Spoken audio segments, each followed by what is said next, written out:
This is Huddle and Whistle, where sports, entertainment, and culture collide. We cover the stories shaping the game, on and off the field.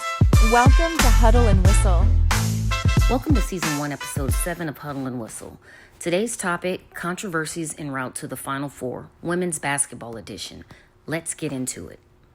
And we are excited today because we are going to be talking about all of the controversies in the Final Four.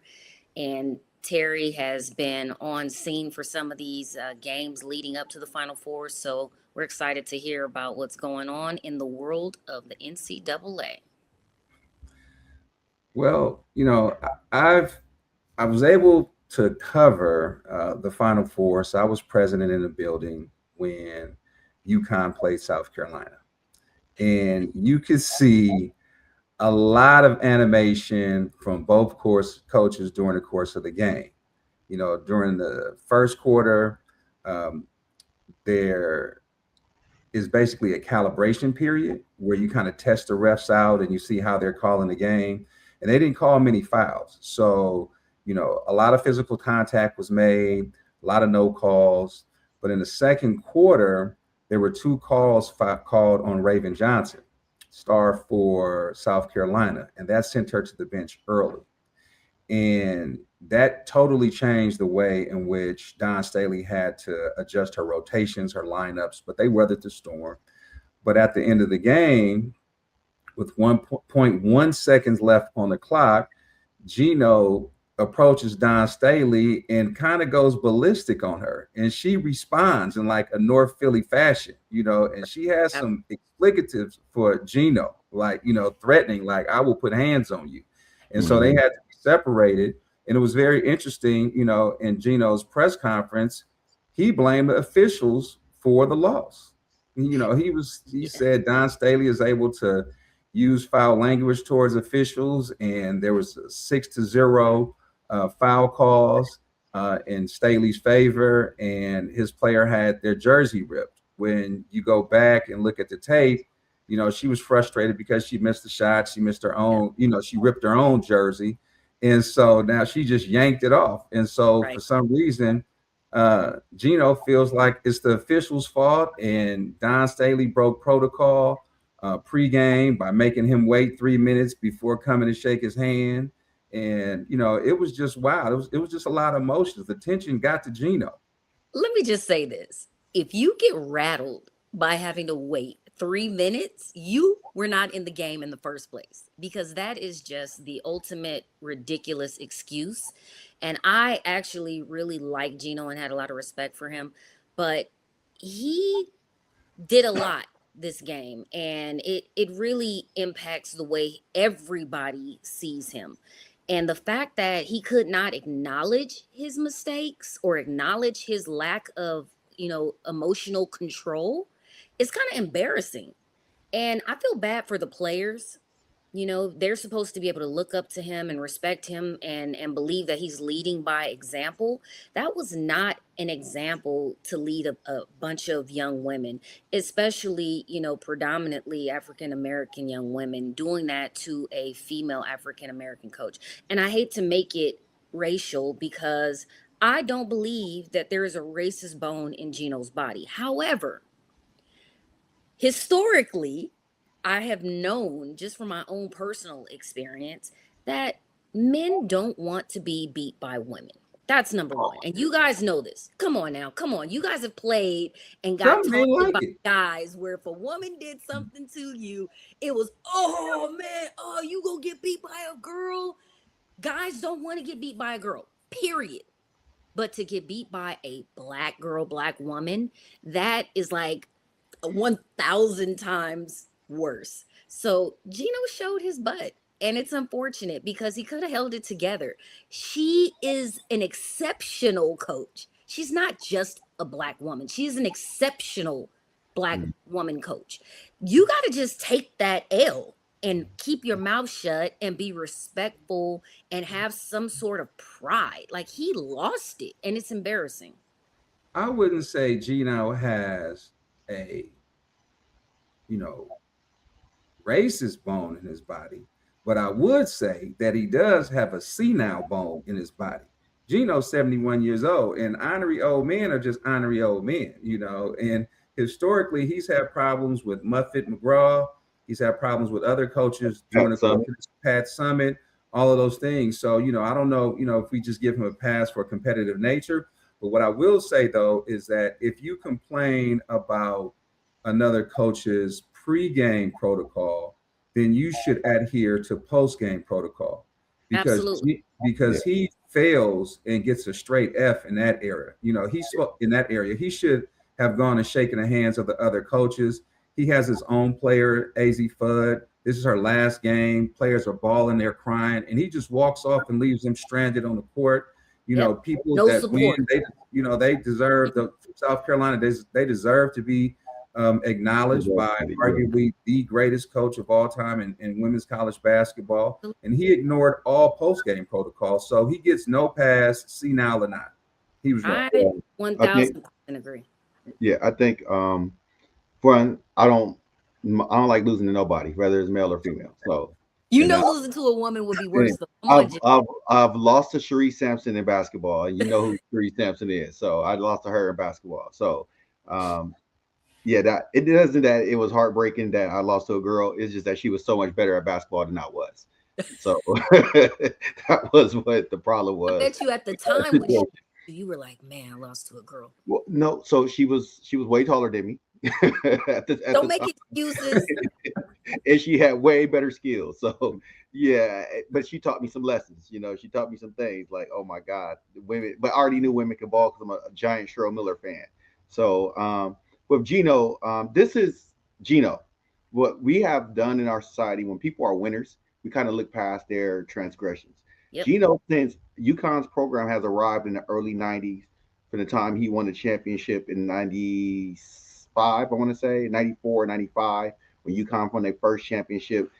And throughout the early 2000s, and well, he's finally displayed it now. Gino is whenever he's lost, he has this beef to settle in the media. He talks bad about other coaches. He talks bad Yep. about other programs. He The most refs. definitely will talk bad about the refs, and he has no foot to stand on when it comes to refs because UConn benefits so much off of bad officiating going their way. If you watch that UNC game, Sarah Strong should have fouled out in the first half. She was hacking. They reach a lot. They foul. They're very physical. In the Notre Dame game before halftime, I counted 11 fouls. That was pretty blatant in front of the refs. They did Right. not call, and then the game was close, and it changes the dynamic. Like Terry said, when Raven went out, it changed South Carolina's strategy. If you call the fouls that need to be called, you change the strategy of a coach and what the players can do. Also, it lets them know, like, hey, we're not doing this today. You're not going to be playing this rough, and we're not going to give you this advantage. And you can tell the UConn players because they were complaining to the refs throughout that game with South Carolina that they are so used to doing what they do and getting away with it that they don't know what a foul is anymore. Reaching, hitting elbows, slapping Yeah. hands, Right. hitting people with their body on the drive, like not even good defensive position. They get away with it so much that they got it. But Gino, once again, this is who he is. This is who he always been. Always been a cantankerous, petty man.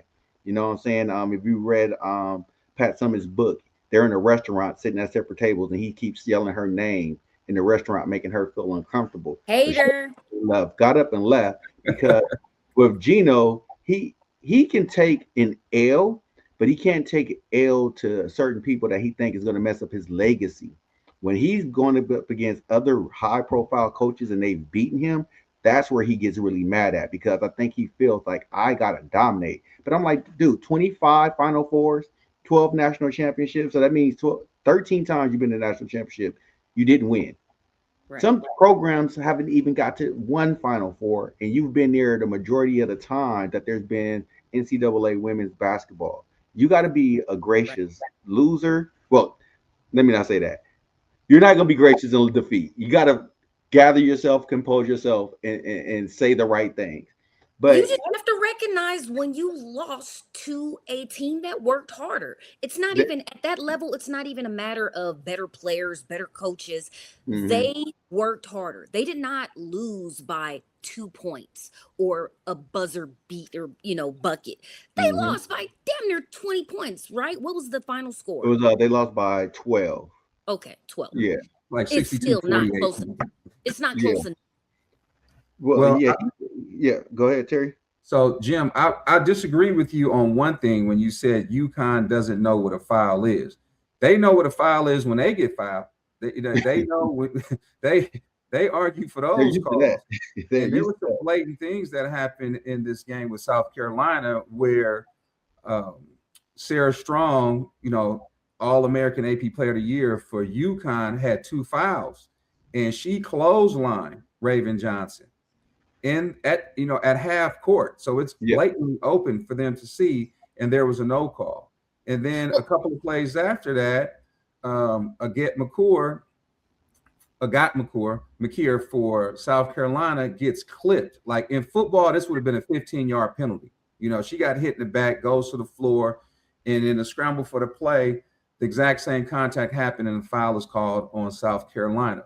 But the energy in the building was very interesting. In the first half, UConn owned the crowd.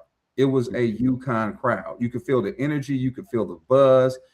I was right. kind of shocked, like, man, is South Carolina here? Does UConn just travel that well? But then to start the third quarter, uh, South Carolina opened up with a 12-2 run. And then the gym went to another level. The excitement and the buzz. Now you heard South Carolina. Now you heard all the Don faithfuls, and you could see the worry and the tension on the face of the UConn fans. They were quiet. They were worried. They were agitated. It was it was a very interesting dynamic to see somebody go from exuberant and high level cheering to just worried. Like they were worried. They just got out coached, and Stady talked about how she implemented some new defensive strategies that Sarah Strong hasn't seen this year. And it was very disruptive in denying her the ball. And Yep. so, this was just a coaching masterpiece. And, the UConn fans were not complaining. Like they were not complaining about the calls. They were not complaining about anything. They were just worried. yeah, Yeah, I loved the dynamics of that game. You have two powerhouse programs, and it's really hard to love one more than the other. I mean, obviously people do it and they pick a side, but for someone like me that just loves the game, it was just exciting to see how much everybody else was enjoying the game despite who was up, who was down, who was getting beat. It was very competitive, but let's not set aside the theatrics in fouling, right? Maybe there were some rough fouls, maybe there were some great actors or actresses, but nonetheless, I think the refs excuse me, not coached. I think the refs refed kind of equally, right? Nobody got an abundance of fouls where the other one did not. Yes, some people got in foul trouble, but overall, you can't blame that game on the refs. I think the refs actually did a decent job in letting them play. yeah, Now, as a past player and a current coach, I understand getting angry about certain calls not being in your favor. But I also respect the fact that it wasn't a petty called game and that they were allowed to play through it. Like you got to let them play. yeah. But these four teams, you have to let them play because they have clearly been the best four teams from the beginning of the season to the end Yep. of the season, Yep. and not much separates them except for the level of the coach that you have. Yeah. Gino's at the top, then there's Don, and then Corey and Vic are, they're there, but they haven't ascended that because they haven't got those titles. But Vic has been on this stage before. Vic has lost a national championship game, so Vic understands, how to raise your level or get your players to raise their level at the time. But officiating does play a big role in a lot of games over the years. Absolutely. As a fan, you get frustrated with it because you're just like, hey, what's going on? Are they not seeing it? And as a coach, being a coach and coaching, especially when I coach girls basketball, I always let my girls know after a while you learn who the refs are in your league, how they're going to be officiating. Hey, Yeah. today we're going to be aggressive. Hey, Yep. look, they call out ticky tack fouls. So hey, let's kind of lay back into the second half before we ramp up our pressure or ramp up our aggression on defense. So sometimes you just got to understand, like Terry said in the beginning, you're just filling it out, seeing what the refs are going to call. Then you make your adjustment because that has to be an adjustment. Sarah, you got 2 fouls. They're not letting you roughhouse. They're not letting you do this. So you're gonna have to back off a little bit. Not saying you let your players score, but you got to back off a little bit because we need you in this game. So Right. with some of these things, like and I want to make a public apology to 49er fans. I used to think y'all were the worst fan base in the world. Actually, it's the UConn's women's basketball fan base, the worst fan base in the history of Earth. They Come on. are the worst. They Why? because they feel they're entitled to be victorious and they can't say something is fair. I had to show one of their fans a foul that Sarah Strong had on and a Hidalgo. He said no, she was vertical. How are you vertical when you walking towards somebody and you hit them as they're making their shot? Or you don't let them land. He's like, no, those are not fouls. You just don't know the game. I'm like, come on, man. Like this is video evidence. They're not calling this. So I just say, you know what? Let's end this conversation right here because I can't show you video proof of what's going on, and you can acknowledge that, and it's okay. UCLA in the Duke game got some calls. I was like, yeah, I don't know about that, but it went in our favor. We were able to pull that game out. So I mean, it's just the nature of the game, but you got to acknowledge that. I don't want to win because I got a bad call. I want to win because I'm the better team. I Yep. came up with the better game plan. I want to do it like that. I would hate to have to get the refs involved. So only sport that you can't help but have the ref involved is baseball. They got to call balls and strikes, Right. but everything So else you can kind of let them play. I have Hey, a go ahead. question. I have a question for both of you. Hmm. So I label this championship game the program versus the portal. So you have Don Staley, who's built her program over 18 years, and you have UCLA with Corey Close that is going to roll out 5 WNBA players. And none of this is possible without NIL in the portal. Is this the standard and the new norm for college basketball? Is it the portal? Is it the program? Who do you see prevailing moving forward, and winning titles? The person that can retain their players better. People forget UCLA lost one of the best recruiting classes last season. They all hit the portal. They had 4 freshmen that came in, and they were highly touted freshmen. One went to Oregon, one went to Michigan, the other one went to North Carolina, another one went to Indiana. So they lost 4 freshmen. So she had to hit the portal. And then Corey Close, I don't like 1 year when she got Rice and Jaquez, that was a very good recruiting class. 2 McDonald's All Americans, and she had the number one recruiting class when she had Jordan Canada and Monique Billings and all of them. I don't understand why people don't want to be in Westwood in Southern California, doing that. And part of the reason why I want to say this, UCLA fronts as a sports school. In reality, they always used to tell us, especially when I was an athlete there, we don't need athletics. We make enough money off of research. We're the number one research university in the world. So we Absolutely. don't need athletic money. So, and they make it known. Your professors make it known. People around the campus make it known. Oh, they love to cheer you on, but when push come to shove, they kind of don't, they're not very welcoming. So I can see a young lady, young man who comes there, they thinking, oh, I'm a college athlete, I'm on TV, I'm balling. And then you run into some backlash like, hey, man, I'm a student athlete just like you, because a lot of students don't understand. UCLA doesn't let you in because you're an athlete. You have to meet all the UC requirements. You have to read just for them to even recruit you, to send you a letter. If you're not UC eligible, they don't even bother with you. So people don't know that. So when they want to take out their frustrations on the UC system at the number one applied university in the world and they don't get in, they be like, that athlete took my friend's spot. Or that athlete, no, they getting unfair treatment. Like they bringing millions of dollars into your program. UCLA with this women's team making it to the Final Four last year and getting to the finals this year. You know how much that puts your school in a spotlight, especially for women. There are going to be more women wanting to go to the school so they can cheer on the team and do all of that. But then they get there and Right. UCLA was UCLA's. Well, let's be real. Most people, in my opinion, most players, most athletes enter the portal because they're looking for a better opportunity. I don't think it has much to do with winning. It may not have much to do with liking their coach or their team dynamics. I think NIL has given these players more of a bargaining chip to where they feel like, they can get more and they want to try to get more. We're in a society where, people are losing their asses, like Yeah. literally, right? Life is hard in America right now. I don't care what the economists say, how great we're doing. The majority of people are not in that top, 10% of earners. So when a young person has an opportunity to make that kind of money, they are going to make that move. Because a lot of times these people are now the breadwinners, or at least looking at other athletes saying, you know what? I don't have any commercials. I'm repping this sports brand, but I could be over here doing, this and this and that for that brand. It has become so much more than collegiate sports that the portal is kind of ruining the dynamics of what, being a collegiate athlete used to be.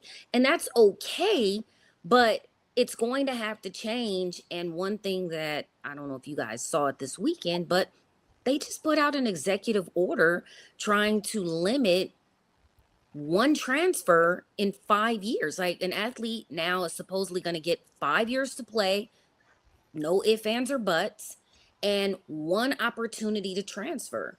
And that's going to mess a lot of these kids' mindset up because they had just gotten accustomed to, I don't like what they're doing. Boom, I'm just going to enter the portal.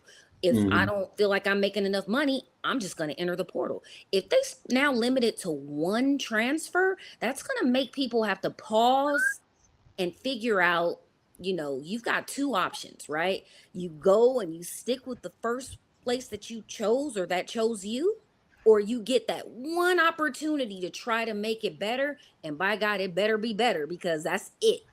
So it's going to be very interesting, I think, in the future to see which way this goes. So at the press conference, I asked Coach Staley, what impact has NIL and the portal had on college basketball? And I'm going to paraphrase her response, but basically, she said, for us, it's it doesn't make that much of a difference, or it hasn't significantly impacted them because they still retain their core players. So they Mhm. still have 4 or 5 core players that still abide by the South Carolina way, and that, so she brought in Tanaya Latson, who was the leading scorer in women's college basketball last year. But Tanaya Latson is best friends and high school teammates with star player Raven Johnson. They won 3 state titles together in high school. So, she was saying that, for a program like hers, if you can keep your core, then it's not as disruptive. Right. They have a way of doing things. But I think it's in contrast to that, Corey Close spoke last year when those 4 players left her program, and she said that sometimes you can have too much, like you Mhm. have too much talent, and Yeah. so you can't play everybody, and It you gets know tough. it's hard, and so I remember earlier this year, one of her former players, one of the people that transferred, refused to shake her hand at the end of the game. Janiah Barker. Yeah. Okay, and so I was like, wow, like this is getting real emotional. Like what does this mean for recruiting and coaching when players are just showing their displeasure with a particular program, and so it's interesting. I was just Yeah, you see with Tennessee right now, Tennessee has a mass exodus. And if you ever watch Tennessee play, they're coaching her substitution style, and you're in for 2 minutes, you're out for 8.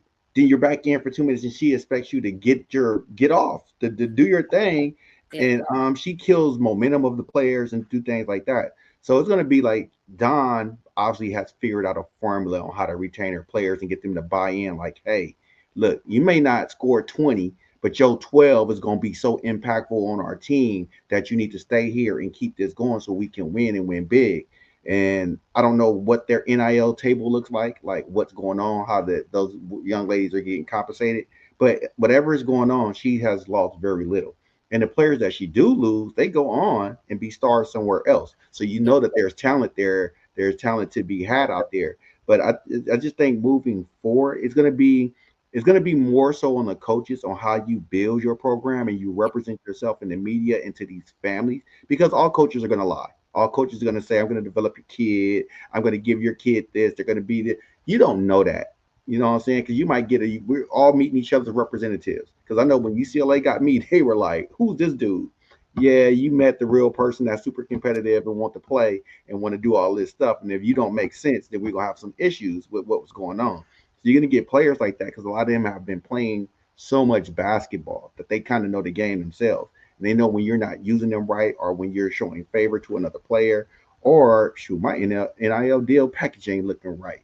You know, SC might give me more. That's how we lost London Jones. You know what I'm saying? Who I would have loved to see her on this team. She was like my favorite player on that UCLA basketball team. And I'm glad I got a chance to meet her before she transferred out and take a picture with her. But at the end of the day, you know, that girl was there from day one, and then she spends her senior year across town. So it's going to be interesting on how this looks. I don't mind the one-time transfer. You got people who have been on 5, 6 teams, and they also need to limit how long you can play. Why are there people playing 7 and 8 years of NCAA basketball or football and stuff like that? What are you doing? You're not going pro now. At this point, if you master college within 3 to 4 years, now you need 6, 7, 8 years, bro. Just give it up. You need that. Actually, need that NIL. But you brought up a great point that a lot of people, if you look statistically, a lot of players are not going on to that professional level because they're killing it in college sports. So if you're killing it as a 8-year college athlete, and you know that you might make it to the G League, maybe, and there's no money or opportunity there, why would you go? John Calipari said they have, especially international players, you don't know what their birth certificate is authentic or not. He says you have players that is on their second marriage playing college basketball.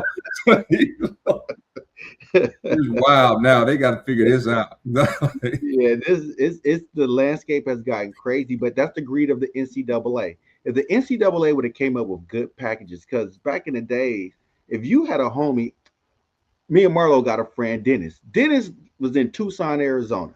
He was making more from his scholarship money to live off campus than I was, and I lived in a more expensive place. I'm like, man, they jipping me right now because this dude is making that much more money than me, you know what I'm saying, at his school off of his scholarship. So if the NCAA would have just played fair from the beginning, they know that they're making millions and millions of dollars. These stadiums aren't getting built because of somebody's charity. They're getting built because you're packing these stadiums, you're selling paraphernalia, you know, you got players signing all these things, the media rights, ESPN furbished the SEC, all that stuff came from ESPN money.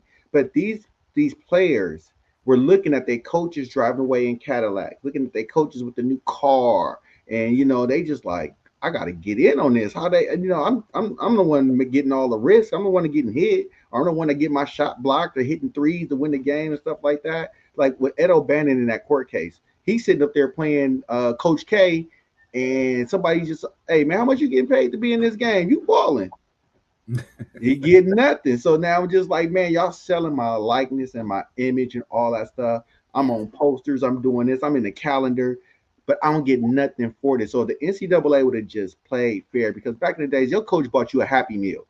You were suspended for 3 or 4 games. Y'all were getting pimped. Yeah. So at the end of the day, if the NCAA would have, now I remember we had this conversation in the locker room. I said, what they should do is when we come in, they have $20,000 they put in an account. And it's depending on either your eligibility being all the way done or you graduate. Because some people, they're going to graduate earlier than what their eligibility goes. Pay them then. Give them their money. You know what I'm saying? And that would have stuck, because now these guys, they didn't pay 4 or 5 years of a sport. They're not in the league. And now I got to go out into this job market that I've never participated in because I've been an athlete my whole life. So I don't really have a resume. That $20,000 can help them out to start off.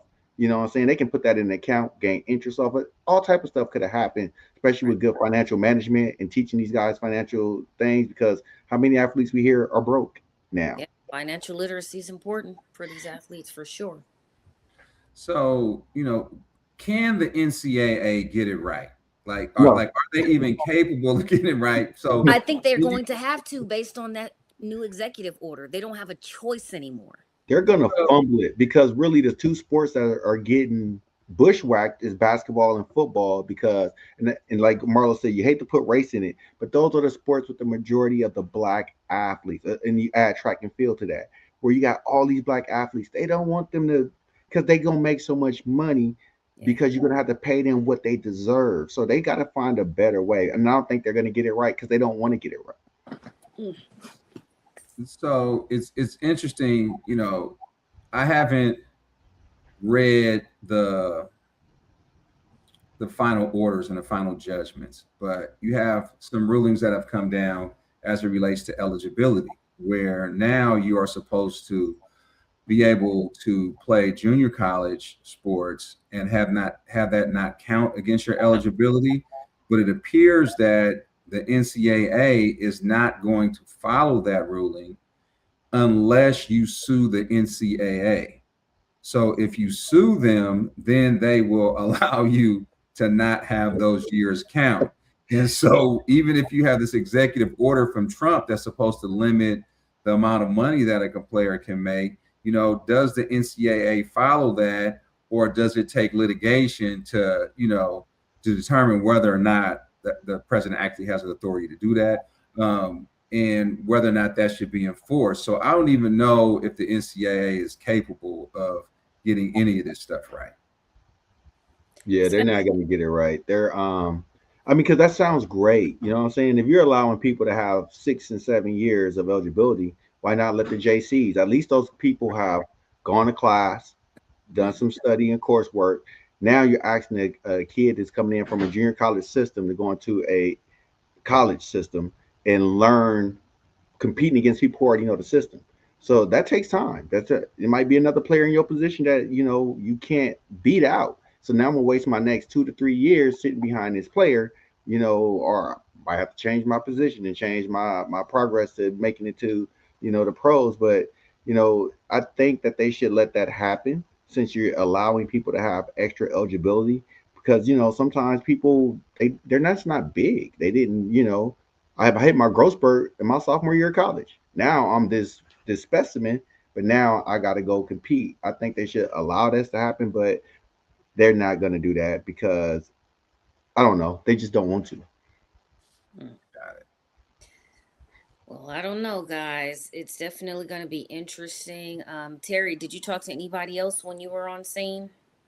So I talked to Coach Corey Close, and she had some interesting comments as it related to. She thought this game, the national championship, was going to come down to the basics, the fundamentals of defense, rebounding, and not turning over the ball. And so she was very clear about that. And, Don's had a very similar take where she was basically saying it comes down to focus and that she's not allowing any distractions, any of the interactions with Gino, any of those things to take away her focus from winning this game. And so, both of them just seem to really emphasize that it's important to get a lot of rest and for players to be, focused and play mistake-free basketball. So, they have very similar takes on it. But the energy and the arena is wild. Yesterday, they had the open practices where you could come watch the teams practice, and the stadium was packed for South Carolina. Like the whole bottom row was filled up, and it's electric. They have music. Don and her players are doing the electric slide, and K. Wayne line dances in the middle of the court. You have all the media that you see from ESPN. They're walking around, engaging the fans. So it's just a great energy in the building. Like if this was accessible to a fan, so they didn't cost you anything. You could come in, and then you could interact with people that you see on TV and your favorite coach and those different things. So it was just a great experience. The NCAA women got this right in terms of how to engage the community and the fans. And like I say, they have the All-Star game here. They had a women combine here for the WNBA. So you could go to all of these things within 15 minutes of one another and really get your full basketball experience. Nice. That's nice. Yeah, that's incredible. I can't wait to get there. We are gonna get there, guys. We're gonna get there. we got action. Let's go. We got action. Would You know. love that. Would love So, that. all right. Mm-hmm. So when you were talking to both coaches, which one do you think seemed like they had the most concern, Terry? Like who was more concerned about how the action would go in favor for their team? The coaches spoke in great reverence of one another. Like they have a rapport and they have a deep respect for one another, but it almost kind of felt like they were friends. Like they have the same kind of coaching philosophy. And, they're saying like, hey man, like at this point, the players just have to execute. Like there's nothing you could really do at this point. So I wouldn't say one seemed more concerned or one nervous. Like, they both had the same kind of energy. I didn't get to stay around for the UCLA practice to see how, coach moved around on the floor, like how she's, was interacting. But Don was very fluid, very relaxed, very laid back. But her press conference was more intense because of the highlighted incident with Gino. And so she was deflecting Mm-hmm. the conversation away from that. And so that really took because the press conference is only 30 minutes, but the first 15 minutes was really people asking about the Ariema situation in different kind of ways. And so she was just really staying away from that. So the last 15 minutes was more about basketball. But Coach Close didn't really have to deal with that. And she was just talking about, how they have a game plan where they have to figure out how to beat the depth and the defensive pressure of South Carolina. And so, it's really going to be an interesting strategy of how they impose this because South Carolina has bigs too, so they can match the size of Betts. But the question is, do they want to? Because UConn has elite shooters, so you can't really double their post, Mm-hmm. right? And Don Staley was saying that because Laura Betts is so good at UCLA, she poses a different problem because she's been playing against double teams her whole life. So her ability to handle that double team creates a little bit more of a complex problem versus, you have somebody like Sarah Strong who's 6'2" that plays on the perimeter. 6'2" Yeah. is not 6'8". So, that's a big difference. So, it's a game of strategy and who will make the best adjustments and who can stay composed. I think it comes down to like composure and focus. I'm not gonna lie, I love the defensive strategy that they did on Strong. That is 1000% my coaching style. I will shut down your best player and make you have to work around whatever else you think you have. But Mm-hmm. yeah, I love that style of play. Sometimes you just have to do it, right? Got to get rid of the problem. Yeah. This game is of course I'm cheering for my Bruins, but this game causes a dilemma for me. When Dawn was at Virginia, just love her when she played with Heidi and Heather Bird, and they were just so good, even though they never won a national championship. And then Raven Johnson is my favorite college basketball player. I love how her leadership and her sacrifices help push this, to where um, she doesn't have to do much to be, or it seems like she's not doing much. She does a lot of the background stuff for that team that gets that engine rolling. They put her on Sarah Strong. You know what I'm saying? Like that's a tough ask for somebody that's way smaller, but she did a damn good job. And it's gonna be kind of crazy. Like, of course, I want UCLA to win, but if South Carolina won, one of my favorite players of all time and one of my new favorite players will get the victory. So it's kind of like, I want my team to win, but if they don't, I'm not going to be too upset. And I also think this will be the least physical of the three games that will be played there because UConn and Texas are overly aggressive and overly physical teams. Where UCLA and South Carolina, they'll just match your intensity, they'll match your physicality, they'll match your aggressiveness. And I think they would rather play a more strategic game with skill. But if it gets physical, I think because of South Carolina's depth, it would work to their advantage because they do have other bigs. They do have more perimeter players. Where UCLA just basically runs six deep, And you've seen it over their last 2 games with Duke and Texas. They're only rolling out 6 players, and that can wear them down. And if the game is physical, that can really wear them down as well. It's interesting that you say you like Raven Johnson because she was the player that spoke at the main press conference yesterday. Mm-hmm. And this young lady just has like this ray of light around her. She just has this energy, this positive vibe, like she is just extremely likable. And, it's no surprise that Dawn Staley is unequivocal that Raven's her favorite player and that she's going to miss her more than any player she's ever had because of the energy that she brings. And, she's just this positive force and this positive energy, it's like a force multiplier on the right things to feel. And so when Dawn Staley talks about her program and she says, she says something along the lines of like, if it feels good, if it feels right, we keep doing it. If it doesn't feel right, then we don't do it. Right. And she says what she likes most about Raven is if something doesn't feel right, she'll say something about it. And she's not scared to do that. She's like, that's something that, and she said that trait carries you for the rest of your life.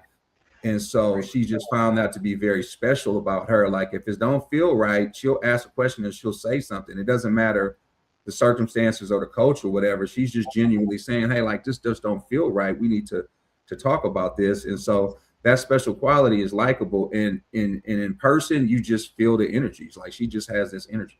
Mm-hmm. And she has the right coach for that because there have been players that have this don't feel right. And coach is like, this is my program. I run away. I run. And then you miss an opportunity, not that you're learning something, but have something where the players feel entitled and feel that they are helping managing your program instead of just being a person that's plugged into a system and they have to just do what you tell them to do, win, lose, or draw.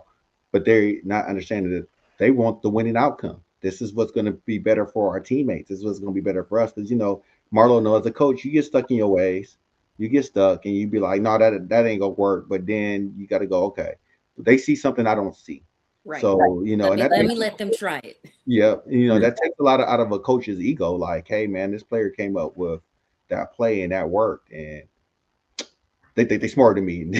You just got to go with what works. You want them to be so intelligent that they can make plays or make things up on the fly and it works for you. It makes you look better. Right. So we're going to wrap it up, but I want to close with this. There is no secret that I believe the quote is 92% or the stat is 92% of women in C-suite positions were athletes. So I just want to say shout out to all of these ladies because exactly what we just discussed about Raven Johnson, that is what being an athlete does to us. I mean, I don't know if it impacts men the exact same way, but for women, you are getting that teamwork, those leadership opportunities, and the ability to think independently. And those are definitely things that translate into the real world. And I, as someone that used to hire a lot of people, that trait is irreplaceable. Give me an athlete all day long. They know how to pivot. They know how to adjust. They know how to usually regulate their emotions, but they've got more experience in doing so. You have to learn how to lose as much as you have to learn how to win. You have to learn how to be injured and pick yourself back up and work harder to recover. There's so many life lessons that, us women get through sports that I just want to say, shout out to all of the women athletes. Keep up the good work. Mm-hmm. All right. Thank you for listening to Huddle and Whistle. And we will see you next time with more on sports and entertainment. All right. Have fun, Terry. I will. All right. Bye. Thanks for tuning in to the Huddle and Whistle Show. Don't forget to like, subscribe, and share this episode with your fellow sports fans. If you are a sponsor or a guest who wants to join us and bring your voice to the conversation, email us at info@marlonicoleproductions.com. Until next time, let's huddle up and blow the whistle.